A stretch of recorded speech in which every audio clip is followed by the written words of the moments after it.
Hello, my name's Hannah. I'm mum to a toddler. I'm a clinical psychologist with a special interest in the emotional well-being of babies and their parents, and this is a short video about self-care for new parents.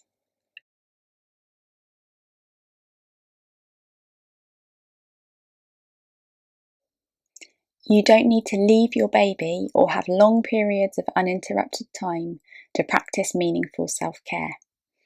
In this video, I'm going to talk about momentary practices that you can do throughout your day to stop stress from building up, things that you can do including and involving your baby that might be helpful for your own self-care, cultivating an attitude of self-care, and a few top tips.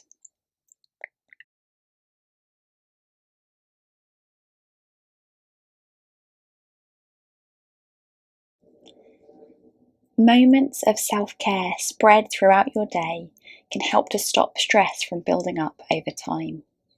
For example, you might just take a moment to land where you are and feel your body in connection with the surfaces that you're resting on.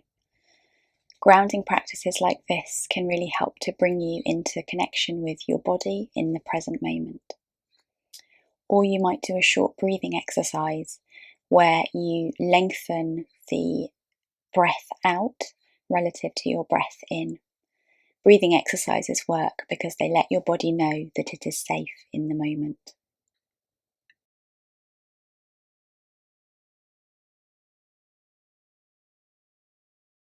There are also things that you can do, including and involving your baby, that can nourish yourself.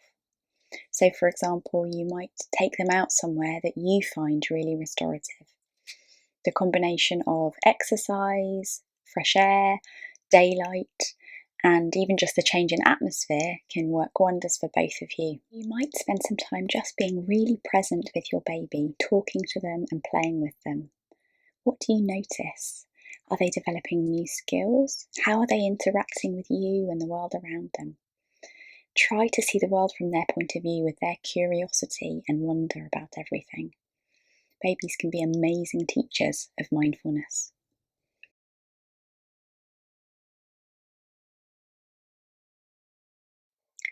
Self-care can also be about attitude.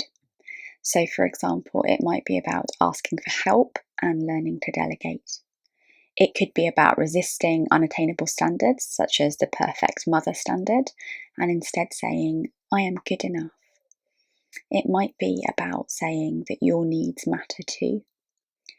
Or it could be about learning how to talk kindly and compassionately to yourself in the way that you talk to other people that you care about and in the way that you talk to your baby.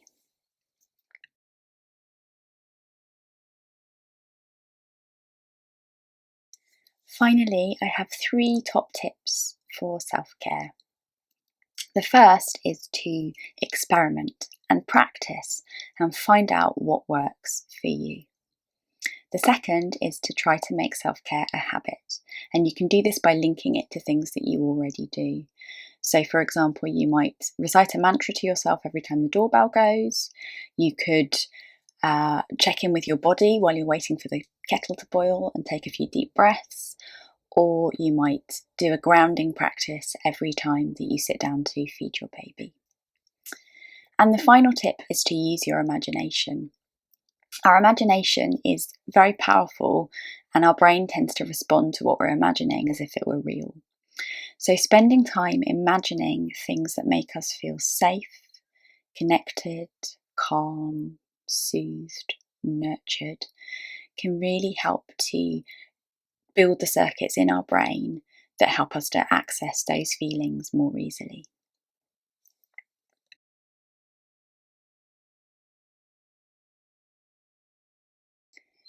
Parenting is a really difficult job, and I also believe it's one of the most important jobs that we do.